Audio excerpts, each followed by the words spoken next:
भाग 21 मर्यादेचा अंत आणि सीतेचे पावित्र्य. सीतेचा भूमिप्रवेश.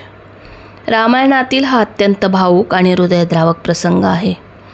प्रभू श्रीरामांनी अश्वमेध यज्ञ आयोजित केला होता, जिथे लव आणि कुश यांनी रामायण गान केले. त्यानंतर वाल्मिकी ऋषींच्या सूचनेनुसार सीतामाता स्वतःची शुद्धता सिद्ध करण्यासाठी राज्यसभेत उपस्थित झाल्या. राज्यसभेत ऋषीमुनी, अयोध्यावासी आणि प्रत्यक्ष श्रीराम उपस्थित होते. वाल्मिकी ऋषींनी सीतेच्या पवित्रतेची ग्वाही दिली, परंतु तरीही सीतेने पुन्हा एकदा आपली निष्कलंकता सिद्ध करण्याचे ठरवले. तिच्या मनात क्रोधाऐवजी एक प्रकारची शांत विरक्ती आणि दुःख होते. सीतामातेने हात जोडले आणि खाली वाकून आपल्या मातेची म्हणजेच धरणी मातेची प्रार्थना केली. ती म्हणाली, जर मी मनाने आणि कर्माने केवळ श्रीरामांचेच ध्यान करत असेल, जर माझ्या चारित्र्यावर कोणताही डाग नसेल, तर हे धरणी माते, तू मला तुझ्या कुशीत घे. सीतेने असे म्हणताच मोठा गडगडाट झाला आणि जमीन दुभंगली.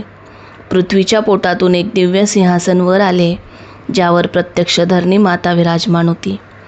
तिने प्रेमाने सीतेचा हात धरला आणि तिला आपल्यासोबत भूगर्भात नेले. श्रीराम धावत पुढे आले, पण तोपर्यंत सीतामाता कायमची भूमीत विलीन झाली होती. संपूर्ण अयोध्या शोकसागरात बुडाली, पण सीतेने आपल्या त्यागाने स्वतःचे श्रेष्ठत्व जगासमोर कायमचे सिद्ध केले. ही कथा आपल्याला शिकवते सत्वाची शक्ती.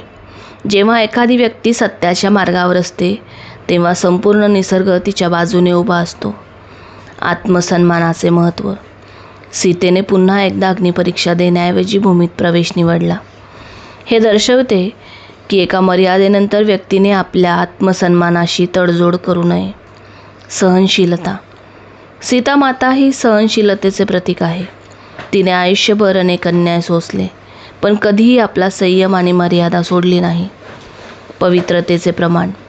चारित्र्याचे पावित्र्य हे कोणत्याही शब्दांपेक्षा किंवा पुराव्यांपेक्षा श्रेष्ठ असते.